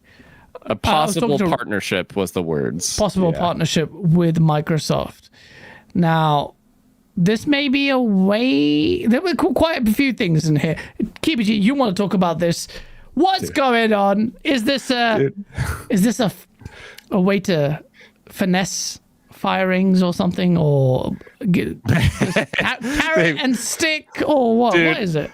I thought this was such a piece of news that I wanted to do a video, but then fun fact, just life update. I have a YouTube coach now, and he's like, when certain pieces of news drop, maybe just go live for it, like on the spot if you can. I'm like, I'm doing that for this kind of a thing. I want to talk about this. Okay. It was like a 40-minute stream of just me going back and forth with peeps, because I think it's so just curious, as you said, why this is a studio. And for those that don't know, like Toys for Bob are the people that they develop the newer Crash Bandicoot and Spyro games for Activision. They were not the license holders of those IP. They were developers that Activision owned that were working on those games and working on a lot of Call of Duty shenanigans, because that's what Activision does with their studio. So that's the situation. That's the first thing. They did not lose. Why do we keep doing that? Crash Bandicoot and Spyro as IP. Xbox did not lose those. They lost the developer that would most likely work on those games. But now you see this possible partnership, whatever the hell that means. But as you said, we're talking about layoffs, and that's why I think this is a story that I think, bad, pretty much bad. This I don't know. I don't know. Like there's multiple perspectives. If you love Toys for Bob, I think it's good. But maybe because they're independent now, they don't have to worry about a higher up company laying off a bunch of their staff. It's now all up to them, kind of a thing. But then the bad, it's like, wait a minute, I was looking forward to all their games day one on Game Pass, and also, how come you didn't want that funding? Like, if you're able to do whatever you want, why did you leave? Like, there's so many questions to this. What are you working on next? Yeah. And I was talking to Randall Thorne, man with a trillion, probably now. And he suggested something that I think that makes quite a lot of sense. Let me know what you guys think. He said that, he's just guessing, and he was saying that perhaps the case was Microsoft were going to probably get rid of most or all of Toys for Bob or whatever. And they suggested, look, maybe instead of doing that, we'll let they're a cogent team, they're very talented. We could perhaps, the only way we could carry on is we give you your independence, but we greenlight or support an IP on a single IP basis. So like, you guys develop Crash, you can build Crash, we'll fund it in our little arrangement, but we won't sack you, and we don't have to pay you as full-time salary, whatever. We just fund this one project. You get to remain independent. You don't get sacked or whatever. And if Crash 5 or whatever the next Crash is going to be does well, or the IP that we allow you to use does well, then we can, you get your independence and we can greenlight further projects. I think that's maybe, but look, again, it's all guessing. This is entirely speculation, which is what I love. I adore conversations like this. Like, so does Asa. Asa loves speculation. Asa is a biggest fan of speculation. But do you think there's a potential, or what? Do you have an idea of what you think this is about? First, I'm going to steal the video that you put on Twitter because it was a brilliant visualization of them leaving Microsoft. Your little Bollywood one, so I'm going to put that up because I love it. Oh, yeah. Yeah. Perfect representation. Actually, the stuff that Rand was saying is very, very close to what I said in the week as well, as soon as it happened. My best guess, and it is only a guess, I have no information whatsoever, but Toys for Bob were on the chopping block. And the founders, leaders of that studio fought for their team. Like, a nice human story where they saw this happening and they did not want it to happen, as no studio leaders do. Like, they're people that don't want people they've hired and all the rest of it that they work with all the time to find themselves out of work. So they've made an arrangement that basically allows them to keep those people employed. It's interesting that the deal with Microsoft was still like, we're working on it. That might not actually be finalized yet. Who knows what they're actually going to end up delivering. But I'd say the founders of that studio have done a good thing and kept their team together. So hopefully, long may they continue and make some good stuff. Yeah, that's cool. I think to comment on both of what Randall said and what Ace is saying, I think Randall's idea is interesting because it's kind of like, again, the Halo boy talking here, how there's so much contractor issues that 343 had because Microsoft wouldn't really allow actual staff. And maybe there's just this deal that it's better to have these guys in the non-official term second party, because then we don't have to do all the benefits, then we don't have to do all that. Like, that's an interesting idea from Randall. I think he might be onto something there, actually. Yeah. And then Ace's idea of just maybe they were legitimately on the chopping block. What I think is really interesting is the timeline of events leading up to this, because just like a week or two ago, we had the Microsoft layoffs. Yeah. And they already lost like 45% of their studio, and they lost their physical studio during that whole part.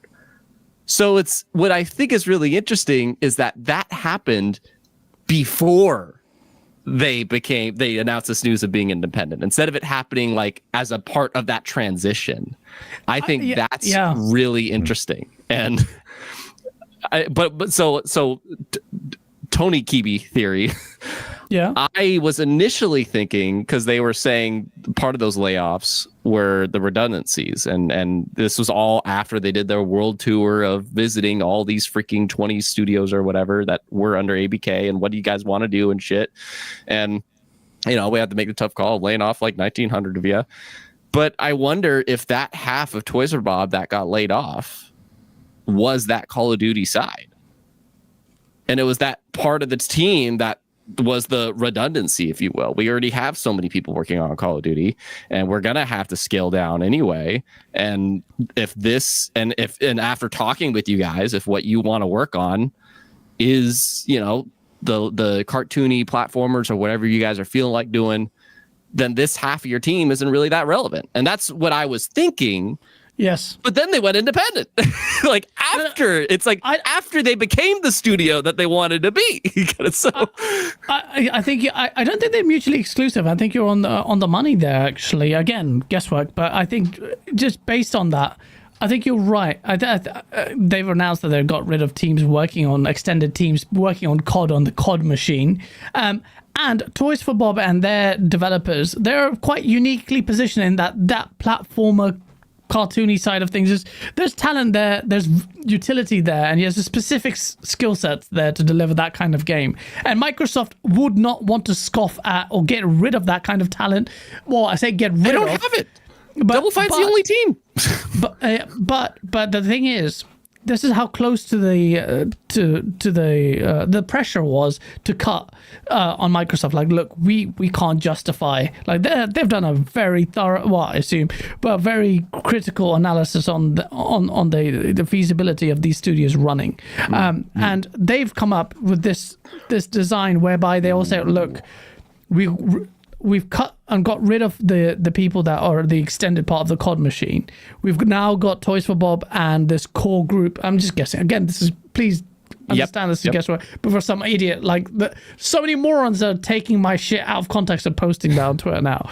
It's fine. It's free marketing, I guess. But it's just, they've done that. Now they've got Toys for Bob and this core group with, as Asa alludes to, potentially leadership have fought for. So this is the core group, and they deliver great, unique platformers and whatnot. But Microsoft are like, well, we still can't keep them going because we don't know how long this project, on a multi-project basis, there are too many overheads, we can't pay for these. And Toys for Bob said, look, well, why don't we retain our independence? And whilst we retain independence, we'll break away from you instead of you just getting rid of us. Why don't you let us work on Crash? I'm telling you, I'll almost be surprised if, they said they're still negotiating this deal with Microsoft, but I imagine it will probably pass. And I think the next game you'll see from Toys for Bob might be a licensed game like Crash or Spyro or something, or a platformer. I'm pretty sure that's what they're going to be working on an IP that Microsoft owns if this deal goes through. So I wouldn't be surprised. If that's what they do next. And that's I completely agree, guys.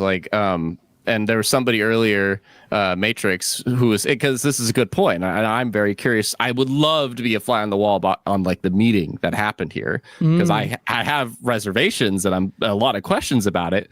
Where Matrix is like, Toys for Bob couldn't just get out and leave since they're owned by Microsoft. Some of theirs is there's probably some deal that they did to get their independence. And what was that deal? Because I think back to. I keep referring to freaking Halo. God damn it. Can I think of any other examples? But I think of Bungie way back after Halo 3. Yeah, they wanted to become independent. And Microsoft was like, okay, you can do that after you make us 2 more Halo games. Yeah. Give us that time to form a new studio and make that transition, and give us 2 games that'll sell well. So they made ODST and Reach. And after Reach, they got to split. And they made Destiny for Activision. And so, but what's interesting is that they did that before they left, and so, but Toys for Bob, it's like, oh no, we got to leave. So maybe this supports Randall's theory. We got to leave sooner and become an independent team. And maybe maybe that was part of the deal. Who knows? But dude, I really hope so. This is why I love this conversation. It's just speculation, but I really hope part of this deal. Okay, hold on. What are you gonna say? I thought of this last night. Somebody sent it to my chat, and I was like, oh, because it makes so much sense. It's like in a joking way, it makes sense, but okay. Let me get out of my thought. Okay. Because I can't even say it because it gets me like excited, but also I think it's hilarious. So Phil sits down with, I don't know who the head of Toys R Bob is. Well, let's just call him Jeff. Okay. So Phil sits down with Jeff. All right. Listen, Jeff, we'll let you guys go independent, but Tim does not want to touch it, man. Tim Schmoyer. He doesn't want to touch it. If you leave, you have to make us a goddamn Banjo game. You have to do it. Oh, Tim Schafer. Because none of our teams want to fucking do it. None of them. Jeff, you got to do this for us. We'll let you leave. It'll save us money because we can't give you benefit. But we're working on Spyro 4 right now. Okay, finish Spyro 4. But none of our guys want to do this, Jeff. Just help a brother out. Look at all these people that want this. There are all these 3 people. You got Double Fine. They'll do it for you. They don't want to do it, Jeff. They don't want to do it. Banjo in the face. Banjo sucked. No. They were literally the team for it. Nah. It's like I still say the ultimate platform like collab. Banjo put all Spyro and their Crash together, put all of them in all these like freaking put Blinks the freaking Time Sweeper in there. Yeah. Just and get them to make it. But hey, if they're so desperate as a skateboarding game. Get out. Yeah. Yeah, it's true, exactly. But that's the team. That's so to me. This is like, I'm really like also kind of sad about this announcement. I think at the end of the day, it's a good thing because I fully believe there was a good deal that let Toys R Bob do this, and they're gonna whatever this quote unquote possible partnership is. I'm really hoping it is to like, hey, we want your first couple games that we mutually agreed on you'd actually like to do, kind of a thing, and isn't the COD machine, we got you out of that, but it's got to be another Spyro, another Crash, and another Banjo, because those are our main 3 cartoony platformers that you guys do so well. And I'm hoping that was the deal, but my big question and sad thing about it is why. Well, it'll be Game Pass because it's like Battletoads, like Ori, like As Us Squalls. It'll just be it'll be a Xbox game publishing deal that they did with Toys R Bob. So I fully believe those will be now everything Toys R Bob does for the far and beyond future. That's a negative, so that's a sad part. But the questioning sad part is, maybe other than the employee full-time benefits, why did Toys R Bob want to, like, if this was a Toys R Bob decision, why did they want to leave when they finally got their sort of freedom, if you will? They are no longer under Activision's reign. They are now under Microsoft's reign. That's going to let them do what they want. And the two teams that loved being indie for many years, Double Fine and Obsidian, they were 2 prominently, happily independent teams that got tired of trying to fund their games all the time. They're like, you know what? Let's just join Microsoft. They will fund our games. We'll get to make whatever the hell we want. We'll make Pentiment. We'll not have to do Kickstarters anymore. We'll just make whatever the games we want to make. If those 2 indie teams that got tired of that whole hustle joined Microsoft, why did Toys R Bob leave? Toys R Bob were not in the driving seat behind this decision. I feel like they were. I imagine. They were given an ultimatum, in my opinion. And in this kind of crazy market, you're not, as developers or like small studios, or you're not. You can't. Like, you get the benefit of the security blanket that Microsoft gives. Microsoft saying, "Look, we have a choice." we value your talent, very specific talent, to an ability to cater to what we believe is something that we want to deliver, which is mass market platformer, whatever games. But right now we have to get rid of it. However, we can. How about this? Like you and it's a combination of things. And then it'll be the lead at Toys for Bob, like Asa said, who fought for them and said, look, okay, don't get rid of us, because I know, we've been having discussions about Banjo and Crash 5 or whatever, the next Crash. Don't get rid of us. We'll become independent because I have a great team. I'm just saying this is one leader. We have a great team now. You got rid of the fat, you trimmed the COD machine part of it. Just don't get rid of us. Let's explore this Crash or something. Microsoft said yes. Okay, fine. This way, you get your independence. We'll fund you for per game basis, and you get the benefit of the money that you get for this IP. Toys for Bob did not. I'll be very surprised if Toys for Bob said, yeah, we are in the driving seat. We want to be independent. Do you think that's the case, Asa? Do you feel like I haven't explained that really well? Do you think that Toys for Bob were like, it was told, we'll get rid of you, but there's an opportunity here for you to work on said franchise? No, I think the idea probably came from Toys for Bob's leadership. I think they fought and clawed to try and. I don't think they were in the driving seat. I think it was their idea. So I think they were on the and it is. I'm speaking like I know, and I definitely don't know. So I always want to be really, really clear on that. But I think they were informed that their studio was being shut down, and they fought for it, and they came up with the terms that would be agreeable for Microsoft. So they weren't in the driving seat. Definitely Microsoft had to agree to whatever it was. I don't think they rocked up and said, well, we're going to buy ourselves back for $500 million or something. But they said, look, we can make this work. We can fund our own stuff. We can do this independently. Please don't go through the formalities of closing us down, so we have to set up another studio. We like the name Toys for Bob. We like the recognition that it's got. We want to carry on and keep this continuing outside of Microsoft. And they came to an agreement between them. Are we going to talk about the Embracer stuff? Because Sabre Interactive bought themselves out of Embracer this week. Sabre Interactive bought themselves out of Embracer for $500 million, and there's a lot of talk that Gearbox are either being acquired or are buying themselves out as well. It's relevant because it's the other way that studios can escape publishers. If you are owned, but your founders are sitting on a lot of money or have got other investors around, they can buy themselves out of it. I don't think that Toys for Bob had to pay significantly to do this, though, because I do think that they were on their way out. If they were not on their way out, then someone handed over a lot of money to get their independence. So on the point of Sabre bought their independence from who? Embracer. Embracer. Yeah. So they bought from Embracer for $500 million, which is I think it was $500 million, yeah. I think so. I think you're right. I think it is $500 million. What IPs does the Sabre own or have access to that we know of? I don't know what they own, but weren't they the team that's working on the KOTOR remake, if that's even happening? KOTOR did move over to them after Asper. Yeah, it started as Asper, went over to Sabre. They're often a support studio. They're a very accomplished studio. Their name is going to be on an awful lot of games, but not necessarily games that you'd say they developed alone. There definitely are some that they've developed for themselves as well.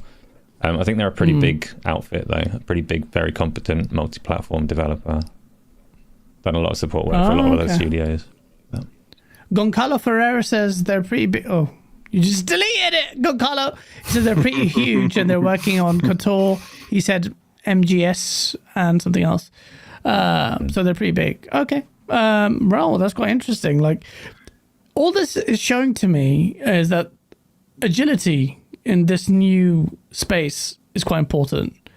Where, in the face of a lot of consolidation and the face of even like indie, like, one of the great things that I saw this in the face of all of this, Hello Games was hiring as an indie studio. And I thought that's nice. I'm not saying that that's a commentary on the state of the industry, and indies are really like redressing the balance. They're in the driving seat. It was just nice to see Hello Games just hiring, hiring, yeah. And it was really nice. Like Sean Murray is like, this is it. Hello Games is hiring for all roles. Independent, it's got tick marks across all these points. Independent studio, small team, fantasy dragons, science fiction spaceships, making innovative things. Or the music to any creative's ear, really. Small team as well. Like, that kind of agility in development is what's going to be needed in the face of all these huge burgeoning budgets and bloat. Kind of agility is what Sean Murray's HR department is going to need to get through the 7,000 applications. Yeah, absolutely. Yeah, good luck with that. Good luck with that. Yeah, I was actually thinking that he must be getting loads of applications as well, because his tweets were blowing up. He's had loads of impressions for it. And how do you even sit down through that, all of that, and sift through that content? I think a lot of it will be word of mouth, and he'll know of someone, and like, boom, that's how they hire. But there's not going to be any shortage of talent. And I think in the long term, this is where I'm quite positive about the future of the way the industry is heading. And you may disagree with me here, but the reason why is because, again, this might be wishful thinking. I feel like, as much as I'm guilty of loving AAA, I look forward to AAA games, Mass Effect, the big AAA games. I want to see all the AAA games. I feel like we're heading towards, especially with dev tools becoming so powerful, where I'm seeing indies doing stuff that's on another level, AA's doing great things. I feel like this correction is going to bring us back to, it's going to enhance creativity. I think we've relied so much on AAA. I'm not downplaying AAA. The current state of AAA has often been just bereft of any real creative ingenuity. You've got your Kojimas and whatnot, but generally it's just been played safe. And I really do believe, like, Phil Spencer's quote is absolutely spot on, where in the leaked documentation he said this. He said AAA publishers are milking their top franchises but struggling to refill their portfolio of hit franchises. Most AAA publishers are riding the success of franchises they created 10 years ago. And I think there's a big element of truth to that. And so they've been a bit more risk averse. And this AA indie landscape is going to flourish. There are going to be massive challenges ahead. And it's going to be hard. This market is massively saturated. But it's going to happen. And I feel like I like to be optimistic about it. And I think it will do well. Asa, do you share my optimism about the state of the industry? I know it's very speculative. In part, I do. So a lot of people talk about a video game crash and all the rest of it, and that's not happening. Like, overall, despite all of these cuts that are happening, video games as a whole is still growing. And there aren't any signs that it is going to crash. It is just a reduction in development that's happening, not a video games industry crash. In terms of the AA space and smaller projects, there were 14,000 games released on Steam last year. 14,000 games. Most of them nobody has ever heard of. Like, indie development is difficult. Getting attention in that environment is difficult. Yeah. Hello Games have a reputation. They're a relatively big studio and we know about them, but all of these developers, if they're going to go out and try and self-fund and make their own games, it's not like it doesn't mean we're just suddenly going to have like a euphoric situation with AA games that see massive success all over the place. There's going to be a few nice stories and nice cases, like Power World have done fantastic for themselves. There are going to be scenarios like that, and there are going to be so many more scenarios that don't work out, so many more projects that flop and fail, and so much more struggle in that space as well. So I'm optimistic in that, yes, the AA space is awesome, yes, there will be loads of games, but when you look at the industry right now with like Game Pass and things, and storefronts in general, like, everyone criticizes discoverability and curation on like storefronts across the board, but it is an impossible problem to solve. So this is why it hasn't been solved. There are so many games that you cannot effectively show everybody all of your games. Nobody is going to be satisfied that their game has been seen by enough people, because most games are not. There are so many of them. So I'm with you. Yeah, I am optimistic. There are going to be good things come out of it, but there are going to be struggles come out of it. It's challenges always, but an awesome game. No, absolutely. No, I agree with you as well. I think absolutely, there's nothing to disagree with there, really. But I think with a reassessment of how AAA development is going to work, and they are reassessing AAA development, and I feel like the balance is shifting as well. Hopefully, with the movement of staff, who will move away from, well, they want to even have the benefit of moving in away because there'll be an even lower ceiling in the AAA space now in terms of capacity, because publishers and developers are making that very clear. They're cutting that down. So I feel like we've been heading towards this point for ages, because for the whole of last gen, the end of the 360 gen, we were hearing this like it's crazy, it's expensive, and I was like, all right, well, it keeps getting expensive. And I think when I saw the Spider-Man budget, like I'm shocked at GTA 6's supposed budget exceeding $1 billion, maybe even approaching $2 billion, which is insane to me. That how does that even happen? So, look, shout out to and a really sincere thought to people who have lost their jobs at this time. Yeah. I say at this time, it's still, everything's really expensive. Inflation's really high. We're still dealing with the madness of COVID. So hopefully developers bounce back. It's going to be tough out there for whoever you are. And hopefully you'll bounce back and just the creativity is there. But generally in the gaming space, we have great games coming as well. And I don't want to be dismissive of that when I say great games coming. But God Emperor Sofa King actually makes a great point as well. He says, bring back crunch. And that reminds me of what's it called? Rockstar Games we're talking about their $2 billion whatever budget. So Jason Schreier, and I love the fact that Jason Schreier's blocked so many people, including myself, that I have to rely on screenshots that get circulated of his tweets.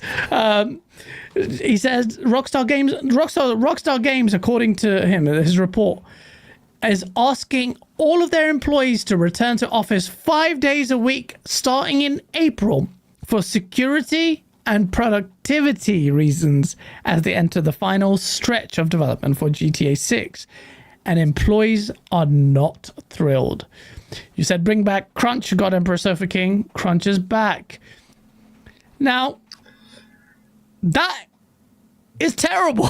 if it was me and you tell me to come back 5 days a week, I'm like, yo, come on, man. Not even hybrid working, 5 days a week. I saw a tweet from one of them. One of them responded and said, 5 days a week, that's not so bad. At least we get to work from home twice a week.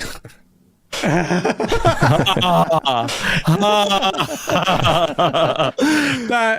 you know what? Oh man, the old Rockstar is back. At least we got to it.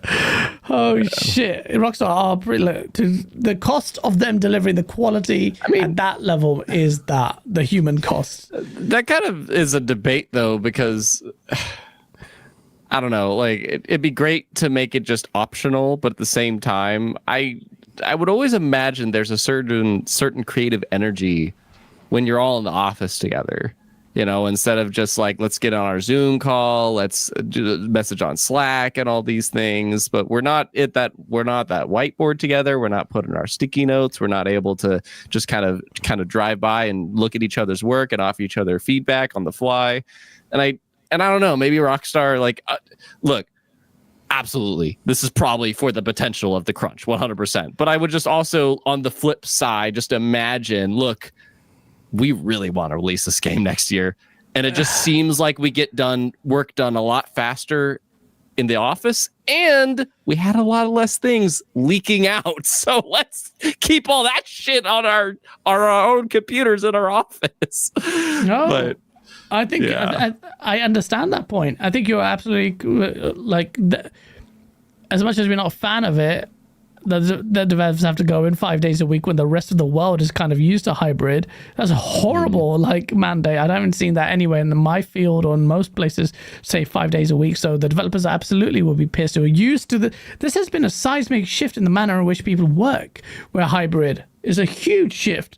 To then mandate this to come back, which will probably seep into other industries as well, is not easy. But I understand exactly where Rockstar may be coming from, because we've had developers say this thing about being in the same place sharing ideas is vastly different to Zoom call.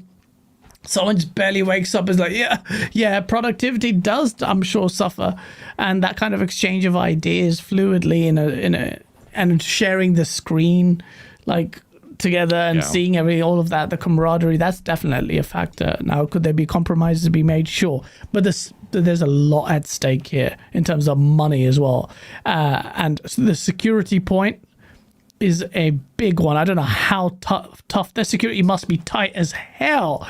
They must have like freaking guards everywhere. Like, this is crazy. Like, everyone has to be vetted.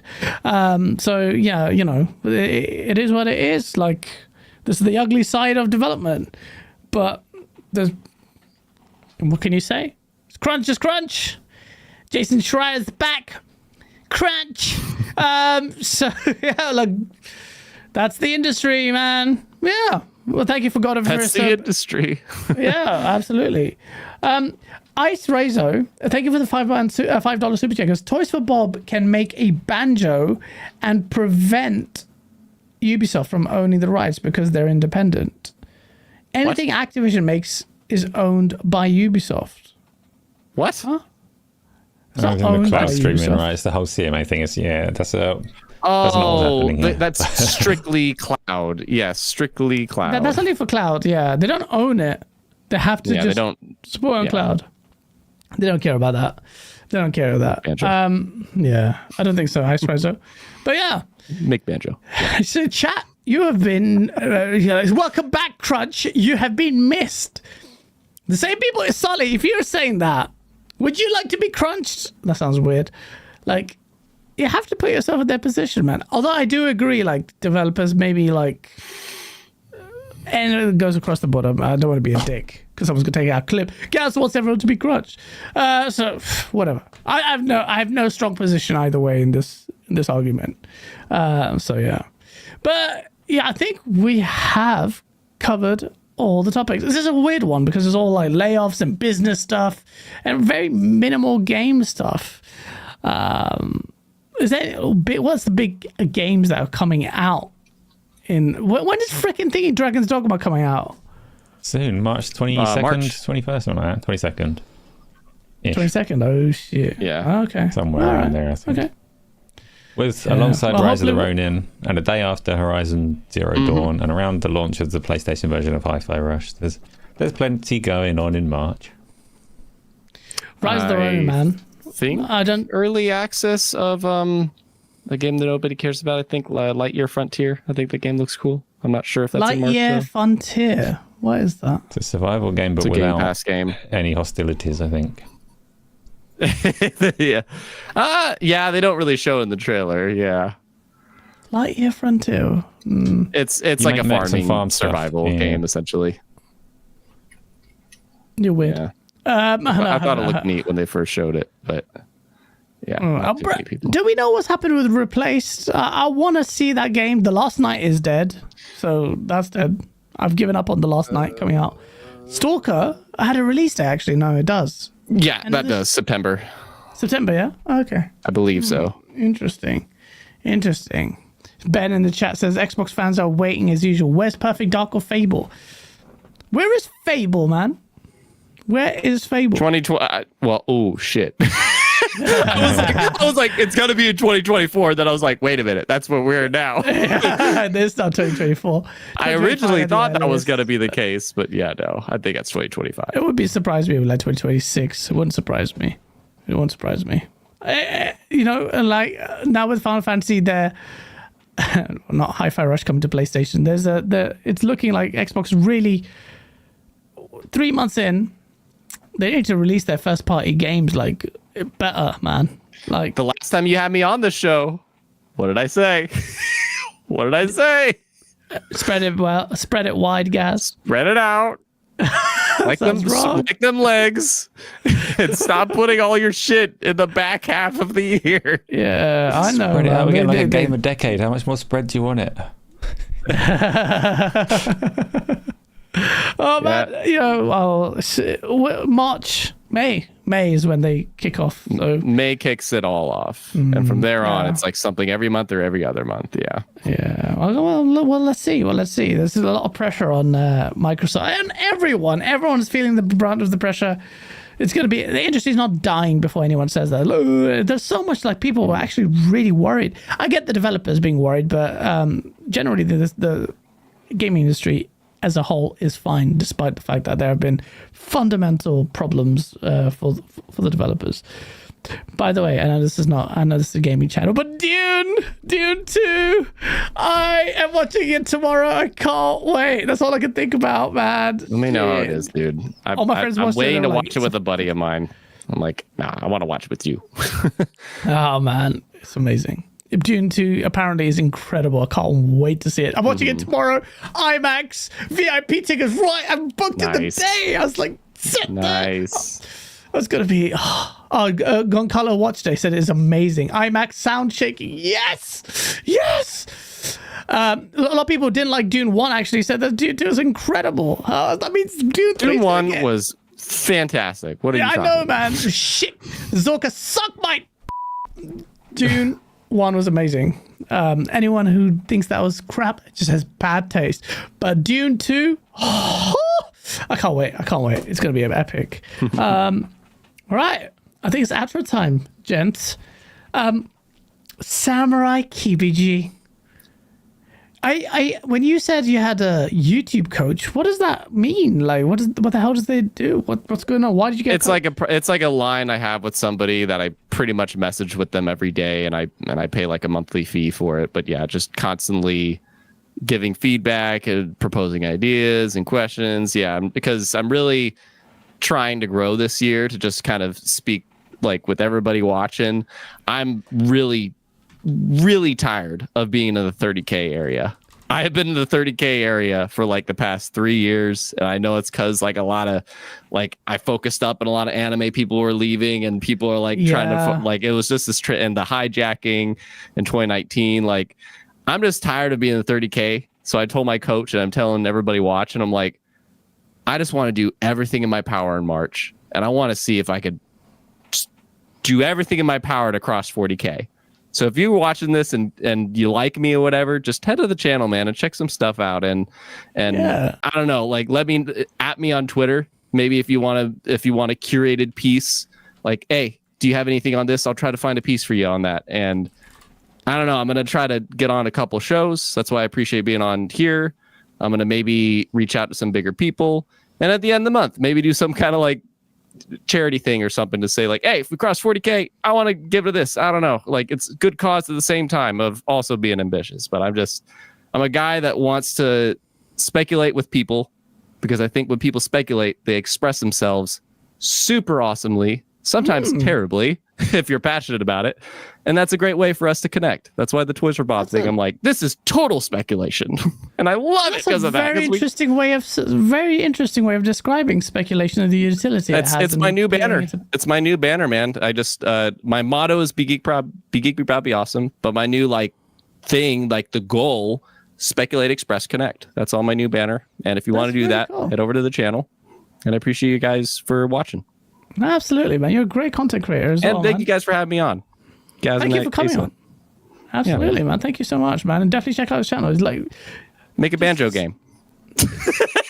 I'll get right on it. I retract all the good things I said. About him. Oh, man. Shout out to you, man. Definitely. Asa, tell the people you're doing your stuff. You got your mug. Yes, I've got a very nice mug. I'm doing lots of stuff over at the Gaming Arcadia channel. There's podcasts Tuesday, Wednesday, Thursday, community game streams as well on Sundays, maybe Saturdays, and loads of other stuff going on over there, which I don't have a YouTube coach, but having more than 1,000 subs would be nice one day. So, I'll keep working at it. Community going on, and everyone that's come through and spoken to us, much appreciated. Thank you, everyone. Thank you, everyone in chat. My channel's finally launching this week. The relaunch is finally ready. My video's already done, already uploaded, and ready to go. I'm going to have the countdown start from tomorrow. And it's a video which will probably make me lots of enemies because I'm coming for everyone, myself included. But it's a fun, just take in the spirit that it's in, and the relaunch will be something special. I hope, hopefully, and I've a lot of work into it, which is probably why I haven't played that many games this week, because Monday I was filming, Tuesday I was filming, Wednesday I was filming, but it's happening. So if you want to listen to me just go mental, then that's on my channel. I've reined it in, the mentalness, for the sake of conversation on this show. I think it's going to be really the good dynamic here, because I like this three-man thing. Isn't it better, KBG, just having three? You just get. I do like it, and I feel like Asa gets to be more involved, and it's just a bit more focused. Yeah, I think so too. Chat. Mad love to you all. Thank you so much. Shout out to you, Rantic Creek Gamer. I see you. Thank you for everyone for supporting us all this time as well. It means a lot. So hit that like button if you enjoyed the sauce, and we'll see you next week. Peace.